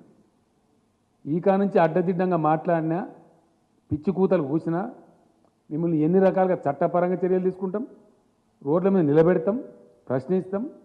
ఎవరి పట్ల పడితే వారి పట్ల అడ్డదిడ్డంగా మాట్లాడితే నాలుగేళ్ళు చీరేస్తాం. జాగ్రత్త. Yes, it is my duty. తప్పకుండా నేను తెలంగాణ సాధించిన వ్యక్తిని, ఈ తెలంగాణను అద్భుతమైన ఒక శక్తి నిలబెట్టిన వ్యక్తిని నేను. నాకు బాధ్యత ఉంది, నాకు బరువు ఉంది. ఈ తెలంగాణకు ఒక గమ్యం ఉంది, లక్ష్యం ఉంది. అక్కడ తీసుకెళ్తున్నాం మేము. అన్ని వర్గాల ప్రజలను బాగు చేయడానికి తీసుకెళ్తున్నాం. నేను ఇంకో మాట కూడా ఈ సందర్భంగా చెప్తా ఉన్నా. దళిత బంధు మీద కూడా వీళ్ళు ఇష్టం వచ్చిన కామెంట్లు చేసినారు. మీరు ఎక్కడ చేసినారా మీ జీవితంలో? మీ బీజేపీ పరిపాలించే రాష్ట్రాలు ఎక్కడ ఉందా? 2000 రూపాయల పెన్షన్ ఇచ్చే ముఖం ఉందా మీకు అసలు? ఓ కళ్యాణ లక్ష్మి లాంటి స్కీమ్ ఉందా మీ బీజేపీ పాలిత రాష్ట్రాలలో? ఉందా? ఎక్కడ ఉందా? ఏ ప్రజలకన్నా మీరు మంచి చేసిర్రా మీ 7 ఏళ్ల పరిపాలనలో? ఎంతసేపు మత విద్వేషాలు రెచ్చగొట్టుడు, బార్డర్ చూపించుడు, పాకిస్తాన్ చూపించుడు, చైనాను చూపించుడు. ఆడ కూడా లెంకల పడ్డారు. వాడు వచ్చి చైనా దంచుతుండు అరుణాచల్ ప్రదేశ్. ఈ ఊళ్ళ కడుతుండు అక్కడ. ఆడ శాత కాదు, తోక ముడిచిరు అక్కడ. వాటికనే ఒకటి డ్రామా చేసి మత విద్వేషాలు రెచ్చగొట్టుడు, కుల విద్వేషాలు రెచ్చగొట్టుడు. పిచ్చి పిచ్చి కథలు చేసుడు, పచ్చి అబద్ధాలు ప్రచారం చేసి పచ్చి అబద్ధాలు. ఒక్కటన్నా నిజముందా? పెరిగిందా క్రూడ్ ఆయిల్ ధర ఇంటర్నేషనల్ మార్కెట్లో? పెరిగిందా? చూపిస్తావా? ఇంటర్నేషనల్ ప్రైస్ కదా, అబద్ధం చెప్పలేం కదా ఎవరం కూడా. పెరగకున్నా పెరిగిందని చెప్పలేదా మీరు? ఎట్లా పెంచింది మీరు? ట్యాక్స్లు ఎట్లా వేసిండ్రు? పెంచింది మీరు, ప్రజల మీద భారం మోపింది మీరు, ప్రజల చేతిలో మీకు శిక్ష తప్పదు. We are demanding the government of India to withdraw all cesses on petrol and diesel immediately. ఆటోమేటిక్గా 77 రూపాయలకు వస్తుంది. మీరు పెంచి మీరు పిసరంతా తగ్గించి 30 రూపాయలు పెంచి 31 రూపాయలు లీటర్కి పెంచి దానిలో 5 రూపాయలు తక్కువ చేసి మేమేందో పీకి పడగొట్టినాం, మీరు కూడా తగ్గించుంటారు, మేము ధర్నా చేస్తాం మీరు తగ్గిపోతే అని మాట్లాడతారు. 100% సెస్ రూపం పెట్టి మొత్తం వాళ్ళు కొట్టేయడం డబ్బులు. రాష్ట్రాలకు ఇయ్యరు వాటా. దాంట్లో డివైజివ్ పూల్లో రాజ్యాంగబద్ధంగా ట్యాక్స్ రూపంలో వస్తే సెంట్రల్ ట్యాక్సెస్లో స్టేట్లకు షేర్ ఇవ్వాలి, 41% ఇవ్వాలి. దాన్ని ఎగగొట్టడానికి రాష్ట్రాలను నోరుగొట్టి మొత్తం డబ్బులు మీరే తీసుకొని అన్నీ కూడా భయంకరమైనటువంటి ఫలితాలు మీ పరిపాలనలో. జీడిపి నాశనం అయిపోయింది, గంగానదిలో శవాలు తేలి కోవిడ్ సందర్భంలో మీ చేతగాంతనం వల్ల. ఎస్, అన్నీ ఇంకా చాలా ఉన్నాయి. రేపటి నుంచి అగ్గి పెడతాం దేశంలో, ఎక్కడ ఏం పెట్టినా మాకు తెలుసు. మీ అడ్డదిడ్డం పనులకు, మీ ఇష్టం వచ్చిన మాటలకు చాలా మర్యాదగా ప్రవర్తించింది ఇప్పటిదాకా. But there is a limit for everything. నేను ఎప్పుడు మాట్లాడలే, నాకు ఇంత మంట ఎందుకు మండుతుందంటే వ్యక్తిగతంగా నన్ను నిందించినా నేను మాట్లాడలే, పర్సనల్గా నా మీద పడ్డా నేను మాట్లాడలే, కుక్కలు మరుగుతలేకపోతే ఎవడు పడుచుకుంటే మాట్లాడలే, కేర్ చేయలే. కానీ రైతాంగం యొక్క బతుకుతో ఇలా చెలగాట మాడుతున్నారు కాబట్టి, పంటలు వేయమని బాధ్యత రైతంగా చెప్తున్నారు కాబట్టి, మీ మాట నమ్మి ఒకవేళ వడ్డు పండిస్తే రైతులు రేపు పొద్దున మునుగుతారు కాబట్టి, వాళ్ళని ఎట్టి పరిస్థితులు మునిగిపోనియద్దు, కాపాడుకోవాలి కాబట్టి నేను ఆవేదన కొన్ని మాట చెప్తాను. ఏ వ్యవహారం చక్కగా ఉన్నదండి వీళ్ళు? సింపుల్ ముచ్చటండి, ఒకటే మాట దయచేసి, ఎక్కువ లేదు. కేంద్ర ప్రభుత్వం బియ్యం తీసుకుంటా, వడ్డు తీసుకుంటా అంటే రాష్ట్ర ప్రభుత్వం వద్దంటుందా? కమాన్ స్టేట్ దా. నేను మా వ్యవసాయ మంత్రి గారిని పంపిస్తా, ఆయన బాగా ఎడ్యుకేటెడ్, హైలీ ఎడ్యుకేటెడ్. నువ్వు రా డిబేట్కి అడగస్తావు. నువ్వు వంట అంటే మేము వద్దంటున్నావా? ఇన్ని నీళ్లు తెచ్చి, ఇన్ని ప్రాజెక్టులు కట్టి, ఇంత కరెంటు తెచ్చి ఇలా రైతాంగం కార్లు కొనుక్కుంటున్నారు ఊళ్ళల్లో. ఊళ్ళు ముఖాలు తెల్లబడ్డాయి. హైదరాబాద్లో కూడా వాపసు పోయి ఇల్లు చదువుకుంటున్నారు ఊళ్ళల్లో, సంతోషపడుతున్నారు. ఒక దరికి వచ్చే తెలంగాణను నీ చిల్లర రాజకీయం కోసం నీ కంపు నోరుతోని ఇష్టం వచ్చినట్టు మాట్లాడి మెడలు వాస్తావు. ఎవరు మెడలు వాస్తావు? నీ మెడ 4 ముక్కలు చేస్తావు అనుకుంటున్నావు, జాగ్రత్త. తెలంగాణ ప్రజల జీవితాలతో చెలగాట మాట్లాడితే ఊకోడు కేసీఆర్. నన్నంటే నేను పడ్డా, కానీ తెలంగాణ రైతులు మోసం చేస్తా, తెలంగాణ రాష్ట్ర ఎకానమీ నాశనం చేస్తా, నో. మేము కడుపు కట్టుకొని, నోరు కట్టుకొని, నీతిమంతంగా, డిసిప్లిన్గా ఫిజికల్ ప్రుడెన్స్ మెయింటైన్ చేసినాం, ఆర్థిక క్రమశిక్షణ పాటించినాం. దానివల్ల రాష్ట్ర ఆర్థిక పరిస్థితి పటిష్టంగా ఉంది. అలా we are number 1 state in the country. ఇది మా డిసిప్లిన్. మీ చేతగాంతనం వల్ల దేశాన్ని నాశనం పట్టించింది మీరు. మీరు వచ్చినాడు 30-40 వేల కోట్లు అప్పు, 1,30,000 కోట్లు అప్పు చేసింది మీరు. ఇది 70-80 లక్షల కోట్ల అప్పులు చేసిండ్రు ఈ కేంద్ర ప్రభుత్వం. జీడిపి క్రాస్ చేసిండ్రు, ధరలు పెంచిండ్రు. ఏమైందండి అలా ఫలితం? మీరు పెంచిన పెట్రోల్ ధరల వల్ల ప్రతి ఒక్క వస్తువు బగ్గుమంటుంది. అలా అన్ని నిత్యావసర సరుకులు పెరిగినాయి, ప్రతి ఒక్కటి. ఎరువు బస్తా తీసుకొచ్చి ఆ రైతుకు అమ్మితే దాని మీద ట్రాన్స్పోర్ట్ ఛార్జ్ పెరిగిందని వాళ్ళు ధరలు పెంచుతా ఉన్నారు. పప్పుల ధరలు పెరిగినాయి, ఉప్పుల ధరలు పెరిగినాయి. పెరగంది ఏదైనా ఉందా అయ్యాలి? వాని ఇవ్వని అనే పరిస్థితి లేదు ప్రజలు. పెట్రోల్ ధర పెరిగింది సార్, మాకు ట్రాన్స్పోర్ట్ ఛార్జ్ పెరిగింది, మేము పెంచుతాం. ఒక్క పెట్రోల్ ధర కాదు, పెట్రోల్ ధర పెంచడం ద్వారా పేద ప్రజల యొక్క జేబులు దోపిడీ చేసి వాళ్ళ కొంపలు ఆర్చింది మీరు. అన్ని నిత్యావసర వరకు అసలు వాస్తవ స్టోరీ ఇట్లుంటే మీరేందో పవిత్రులు అన్నట్టు, చాలా గొప్పోలం అన్నట్టు, మా అంత సిపాయిలు అన్నట్టు అడ్డం పొడుగు మాట్లాడడం చాలా జాగ్రత్త. ఇప్పటిదాకా క్షమించినాం, ఇప్పటి నుంచి మాత్రం క్షమించాం. కేంద్ర మంత్రి కూడా కిషన్ రెడ్డి కూడా తప్పులు మాట్లాడుతున్న కిషన్ రెడ్డి గారు మంచిది కాదు నీకు. నేను కూడా పనిచేసిన కేంద్ర మంత్రిగా, చాలా హుందాగా ఉండాలి, పెద్ద పదవి వచ్చిన అంత గౌరవంగా మాట్లాడాలి. ఈయన మన హుజురాబాద్ ఎలక్షన్లో పోయి కేసీఆర్ఏ బాధ్యుడు అని మాట్లాడుతుంది. అన్ని అబద్ధాలు, పచ్చి అబద్ధాలు. ఈయన అప్పుడు యూపీఏ గవర్నమెంట్లో మంత్రి ఉండే, అప్పుడు చేసిన దానివల్ల మేము ఇప్పుడు పెంచిన ధర అని మాట్లాడుతుంది. ఇదా ఉందా నిజంగా లెక్క చూపిస్తావా? వస్తావా? ప్రతి విషయాన్ని కూడా ఉన్నది లేనట్టు లేనిది ఉన్నట్టు భ్రమలు కల్పించి పచ్చి అబద్ధాలు చెప్పి ప్రజలను మోసం చేస్తూ ఉన్నారు. వీళ్ళు ఏం మంచి చేయాలి ఎవరికి కూడా? వీళ్ళు రైతాంగానికి బాగా చేసిండ్రా, గిరిజనులకు బాగా చేసిండ్రా, దళితులకు బాగా చేసిండ్రా, బీసీలకు చేసిండ్రా, నిరుద్యోగ సమస్య తీర్చి ఏం తీర్చినండి ఈ పార్టీ వచ్చి? నాకు అర్థం కాదు. ఎవరు ధరించిండ్రు? ఇంకా ఉల్టా రైతులను దొక్కియండి, చంపేయండి. బీజేపీ కార్యకర్తల మీటింగ్లు పెట్టి హర్యానా ముఖ్యమంత్రి చెప్తారు, మీరు జైలు కోవడానికి సిద్ధపడండి, 1000 మంది 1000 మంది చొప్పున ముఠాలు తయారై రైతులను దాడి చేయండి. ఇదానే మీ పరిపాలన, మీ నీతి? రైతుల మీద కారులు ఎక్కించి కేంద్ర మంత్రులు పోయి ఇదేనా నీతి? 1 సంవత్సరం నుంచి చేస్తానే రైతులు ధర్నా అక్కడ. మీరు తెచ్చిన దిక్కుమాలిన కార్పొరేట్ చేతిలో పెడతామంటే వద్దని చెప్పి మొత్తం మార్కెట్ కమిటీలు రద్దు చేస్తారు వీళ్ళు. రైతుల బతుకుని తీసుకుపోయి కార్పొరేట్ల చేతిలో పెడతారు వీళ్ళు. ఎస్, మీది అదే కదా ప్రయత్నం. మీది చెప్పడమేమో తేనె ఊసిన కత్తిలాగా రైతు ఎక్కడైనా నమ్ముకోవచ్చు. అమ్ముకుంటాడు అనండి. 3 ఎకరాల రైతు, 5 ఎకరాల రైతు కొంచెం కర్ణాటకలో తమిళనాడులో అమ్ముతాడా, ఢిల్లీలో కూడా అమ్ముతాడా? సాధ్యమయ్యే పనేనా? అంటే ఇరకబెట్టాలి రైతు. ఈ మోసం చేసి కార్పొరేట్ వాడింత ధర చెప్తే అంత ధరకు అమ్ముకోవాలి. ఆయన పొలంలో ఆయన జీతగానికి పనిచేయాలి. అగ్రికల్చర్ కార్పొరేటైజేషన్ కోసం చేసిన కుట్ర, భయంకరమైనటువంటి పద్ధతులు జరుపుకున్న కుట్ర, అన్నిటినీ ఛేదిస్తామని బయట పెడతాం. ఎస్, డెఫినెట్గా రేపు పార్లమెంట్లో కూడా దద్దరిలో చేస్తాం. రాష్ట్ర హక్కుల కోసం కొట్లాడతాం. ఈ ధాన్యం సంగతి కూడా పెడతాం రేపు పార్లమెంట్లో. ఇప్పుడు కూడా మేము పెడతాం డెఫినెట్గా. మా కోటా ఏందో నిర్ణయించమని చెప్పి జిల్లా కేంద్రాలలో ధర్నా చేస్తాం. 2600 రైతు కేంద్రాలలో ధర్నా చేస్తాం. అవసరం అనుకుంటే ఆల్ ఎమ్మెల్యేస్ పోయి ఢిల్లీలో ధర్నా చేస్తాం, ఇంక్లూడింగ్ చీఫ్ మినిస్టర్.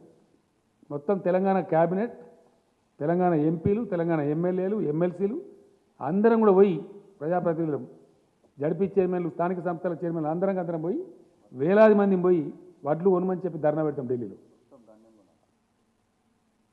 ఇంకో నాటకం ఏంటంటే పంజాబ్లో మొత్తం ధాన్యం సేకరిస్తారండి.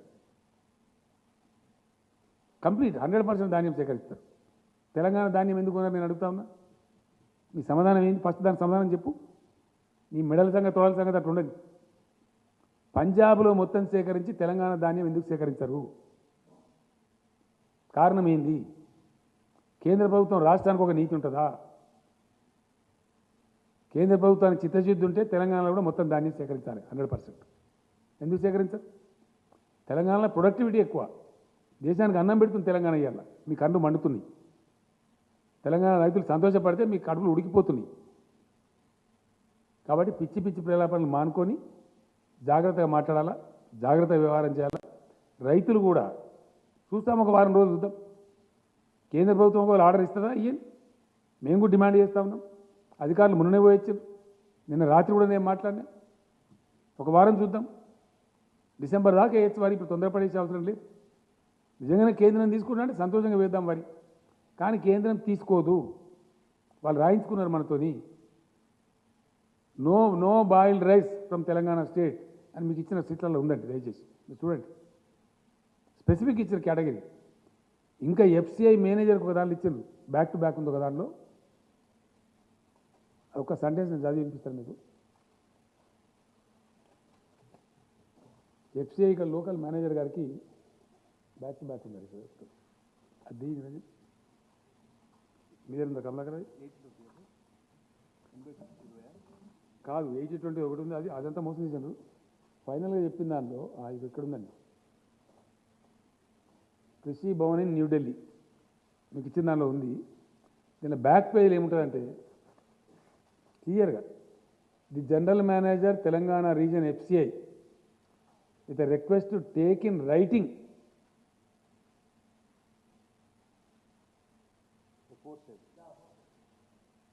ఎఫోర్సైడ్ కమిట్మెంట్ను దీని ఉన్నది. ఇది రైటింగ్లో తీసుకొని మాత్రమే మీరు తెలంగాణ బియ్యం తీసుకోవాలి. మీ దీనిలో కూడా దయచేసి ఇదేమో ఇట్లా పెడతారు కండిషన్. ఇవి అధికారిక ఉత్తర్వులు, కృషి భవన్ నుంచి వచ్చే ఆర్డర్స్. ఇక్కడనో మీరు వరే వేయండి, మేము మెడల్ వంచితే ఎవరి మెడల్ వంచాలా? ఈ ఆర్డర్ ఇచ్చిన మెడల్ వంచానా? నీ మెడల్ వంచానా? ఎవరి మెడల్ వంచానా? ఈ కాపీలో ఉందండి, దీనిలో బ్యాక్ టు బ్యాక్ ఉంది. దీనిలో వన్ పేపర్ ఇచ్చినాం మేము. దీనిలో క్లియర్గా ఉంది. లాస్ట్ ఇక్కడ ఉండబడే ఎఫ్సిఐ జిఎంకి ఇచ్చిన ఆర్డర్ చూడండి, నిదానంగా మీకు చూసుకోవచ్చు. ఆర్డర్స్ ఏమో ఇవి. నిన్నగాక మొన్న 3 రోజుల సెక్రటరీలు పోయారు, finance secretary and agriculture secretary. కాలు పెడితే మెడకు లేదు, 60 లక్షల ఎకరాలు లేదు, శాటిలైట్ చూపి మేము అవద్దని చెప్తాం. హెలికాప్టర్స్ పంపిస్తాను నేను, తిరుగుతురా. వాస్తవాలు ఈ విధంగా ఉంటాయి, చెప్పే తప్పుడు మాటలు. కాబట్టి చాలా జాగ్రత్తగా ఒళ్ళు దగ్గర పెట్టుకొని మెదులుకోవాలి. రాష్ట్ర బీజేపీ అధ్యక్షుడు కానీ, రాష్ట్ర బీజేపీ నాయకులు కానీ ఇప్పటిదాకా క్షమించడం కానీ ముందరికి క్షమించము. పిచ్చి పిచ్చి కూతలు కూస్తే, పిచ్చి పిచ్చి మాటలు మాట్లాడితే, ప్రజలను తప్పుదో చెప్పించే మాటలు మాట్లాడితే మాత్రం చీల్చి చెండాడతాం, జాగ్రత్త. ఇప్పటిదాకా మన్నించిన కానీ ఇక మన్నించము. Thank you.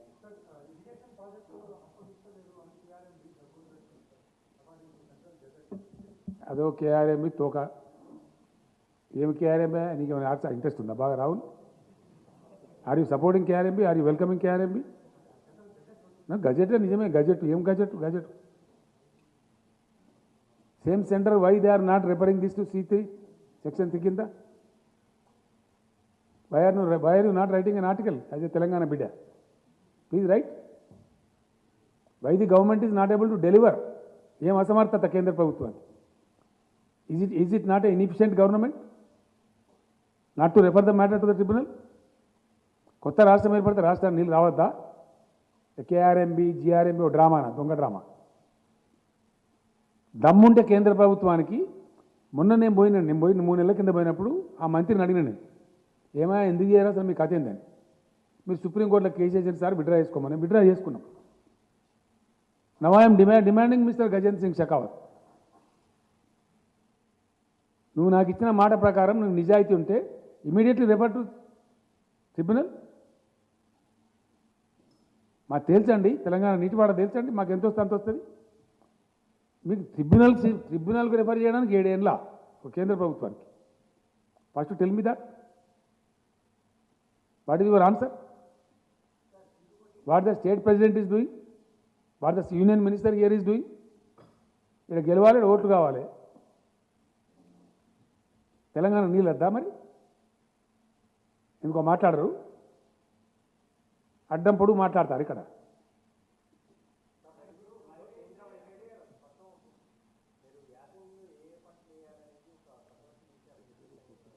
మొత్తం డీటెయిల్స్ అన్ని ఇచ్చిండ్రు, అందరికి ఇచ్చిండండి, ఇచ్చినారు. వ్యవసాయ శాఖ నేను ఏమంటున్నా, రైతాంగం ఏ పంటలు వేయాలనేది మీ స్థానిక వ్యవసాయ అధికారులను సంప్రదించండి. వాళ్ళు ఆల్రెడీ మీటింగ్లు పెడుతున్నారు, చెప్తున్నారు. ప్రత్యామ్నాయ పంటలే వేసుకోండి, మంచి లాభం జరుగుతుంది. 2 పంటలు వండియచ్చు. ఇప్పుడు నువ్వులు వేయచ్చు ప్లస్ పెసర్లు వేయవచ్చు. వరి కంటే ఎక్కువ డబ్బులు వస్తాయి. కొంతమంది మూర్ఖంగా పిచ్చిగా మరి నీళ్ళు తెచ్చారు కదా, ఎందుకు తెచ్చారు, వరి పంట వేయకపోతే ఎట్లా అని మాట్లాడుతుంది. నీళ్ళు తెచ్చి పంటలు వేసుకోమని, వరి పంట వేసుకోమని కాదు, ఏ పంట అయినా వేసుకోవచ్చు. ప్రభుత్వం పెట్టుబడి ఉండే తొందరగా పడుతుంది. ప్రభుత్వం మీకు పెట్టుబడి ఇస్తుంది, కరెంట్ ఇస్తుంది, నీళ్ళు ఇస్తుంది, భూగర్భ జలాలు పెంచింది. మీరు పంటలు పండించి మంచిగా బతకమని కదా, ఈ సన్నాసుల చేతులు పడమని కాదు కదా. చాలా ఉన్నాయి పంటలు, అద్భుతమైన పంటలు పడతాయి. Yes please.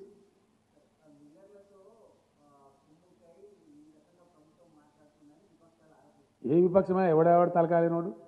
ఎవడు వాడు ఒకటే ఉందే. నీ ఒకటే కరెక్ట్ కాదు, ఒకటి చెప్పు ఫస్ట్. నువ్వు చెప్పా, ఏ విపక్షమో చెప్పు. ఏ విపక్షమయా? నువ్వు ప్లీజ్ బీ పేషెంట్. ఏ విపక్షమో చెప్పును. వాడు తలకాయనోడా, తోకునోడా, మంచిగా గాడిదా? గాడిదా నాకేం తెలుసు, నాకు తెలియదు. నువ్వు చెప్పు ఏ విపక్షమో. మళ్ళీ ఇంకో ప్రశ్న ఇచ్చిపెట్టా, ఈ ప్రశ్న చెప్పు. ఆగ్రో ఇండస్ట్రీస్ కాదు, ఫుడ్ ప్రాసెసింగ్ ఇండస్ట్రీ. అది నీ బుడముండ వాదన, తలా తోకలేని వాదన. ఎవడా మాట్లాడినది నాకు అర్థం కాదు. ఫుడ్ నిపుణులు ఎవడా నిపుణుడు నాకు అర్థం కాదు. ఎవడన్నాడు తీసుకురాపో.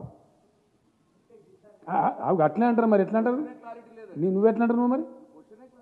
ఫుడ్ ప్రాసెసింగ్ ఇండస్ట్రీ రావాలా? దానికి 2-3 ఏళ్ళు పడుతుంది, 4 ఏళ్ళు పడుతుంది. పట్టదా? నీకు కూడా ఉండాలి కదా జ్ఞానం.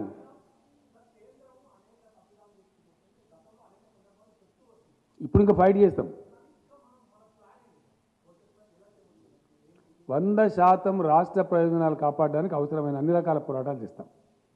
ఎస్, ఇప్పటి వరకు మేము కొద్ది గొప్ప పేషెంట్ ఉన్నది. ఎందుకంటే ఎందుకు అనవసరమైన కయ్యం, కొత్త రాష్ట్రం, దీన్ని మంచిగా కొంచెం ఒక సెట్ చేసుకుందాం, ఒక పెట్టిన ఇప్పుడు సెట్ చేసుకున్నాం. ఆర్థికంగా నెంబర్ 1 ఉన్నాం, పంటలు పండించేదానిలో నెంబర్ 1 ఉన్నాం, పర్ క్యాపిటా పవర్ యూజ్లో నెంబర్ 1 ఉన్నాం, ధాన్యం సేకరించే దానిలో నెంబర్ 1 ఉన్నాం, సంక్షేమ రంగంలో నెంబర్ 1 ఉన్నాం, దళిత బంధు లాంటి అద్భుతమైన విప్లవాత్మక పథకాలు తెచ్చిన దానిలో నెంబర్ 1 ఉన్నాం. కన్ను మండుతున్నాయి, గర్జన వణుకుతున్నారు. బీజేపీ ఎమ్మెల్యేలు డిమాండ్ చేస్తారు కదండి. రాయచూరు ఎమ్మెల్యే కర్ణాటక మంత్రిని కూర్చోబెట్టి తెలంగాణ పథకాలు మాకు అమలు చేయండి, లేదా మమ్మల్ని తెలంగాణలో కలపండి అంటున్నారు. ముఖం మీద ఉమ్మేసి సిగ్గుండాల. అధికార మహారాష్ట్రలో బీజేపీ గవర్నమెంట్ ఉన్నప్పుడే అక్కడి నుంచి వచ్చి మమ్మల్ని తెలంగాణ కలపాలని తీర్మానాలు చేసిన గ్రామ పంచాయతీలలో. నేనేమంటున్నా తర్వాత బ్రదర్, అది నేను రేపు మాట్లాడతా. మీకు రేపటి నుంచి రోజు విందే, నేనే మాట్లాడతా. ఇక డైరెక్టర్ నేనే రంగంలోకి ఎందుకు దిగినా అంటే, ఈ చిల్లరగాళ్ళు, ఈ కిరికిరిగాళ్ళు, కిరాయగాళ్ళు వీళ్ళు తెలంగాణ నాగం చేస్తే కేసీఆర్ మౌనం పాటిస్తాడా?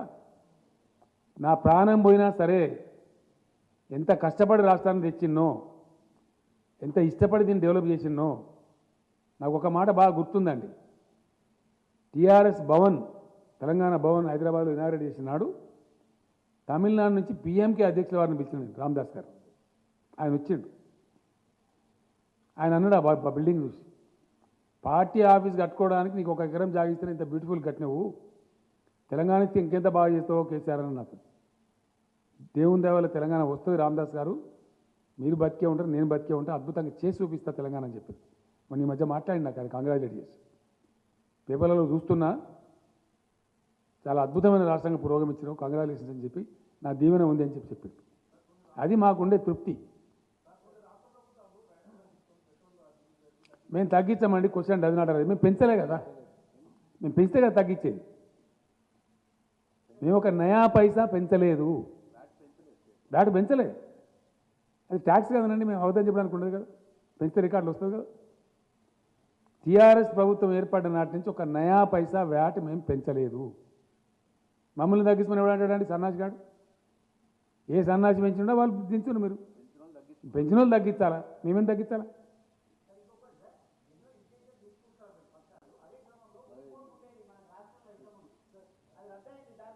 ఏంటిదండి?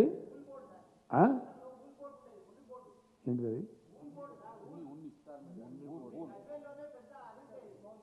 చెప్దాం, మళ్ళీ చెప్దాం. Yes,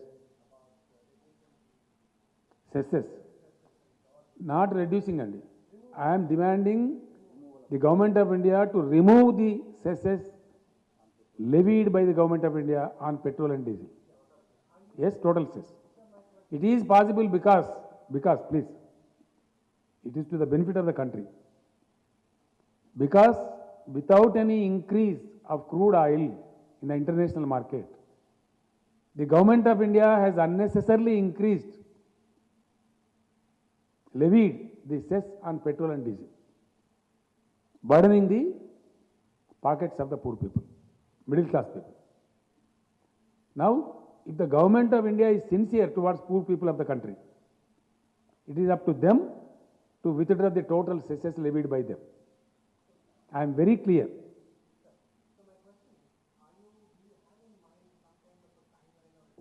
Hundred percent we continue to fight. We will continue to fight. Today we have initiated, I made it clear to the people that we are going to fight with government of India. Continue to fight చేస్తాం. Petrol diesel మీద cess withdraw చేయమని మేమే ధర్నాలు చేస్తాం. ఎవరైతే పెంపు కారణమో వాళ్ళని నిలదీస్తాం. ఎవ్వరం కలుపుకోనో వాళ్ళని కలుపుకుంటాం. అందరిని కలుపుకుంటాం. ఎవరు వాళ్ళని కలుపుకొని అందరిని కలుపుకుంటాం.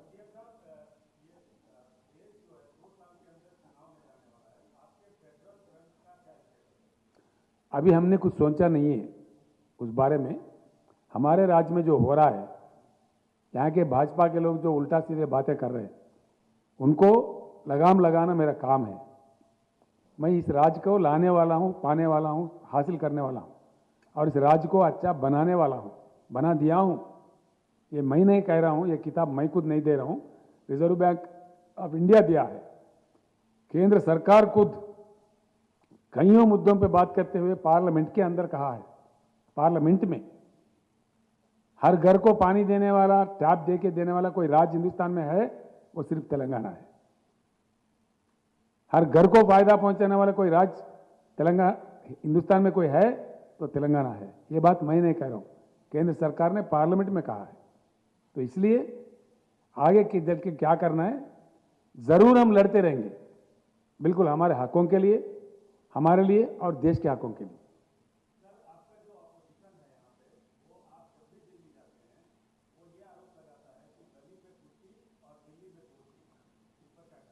देखा ऐसा है, ये बहुत कमीने लोगों की बात है, नालायक लोगों की बात है। मैं एक मुख्यमंत्री हूं, एक राज्य चलाता हूं। I hold a constitutional position of Chief Minister post. I should maintain the constitutional relation with the government of India as far as the constitutional matters are concerned. जब कोरोना की बात आई, केंद्र और राज्य सरकार मिलकर काम करते, कहीं अन्य बात आई मिलकर काम करते। सरकार का काम करने का ढंग जो नहीं जानता, जो जिंदगी में कभी कोई मंत्री नहीं बना, नालायक ना समझ लोग हैं, उनका बात है। Thank you. हाँ,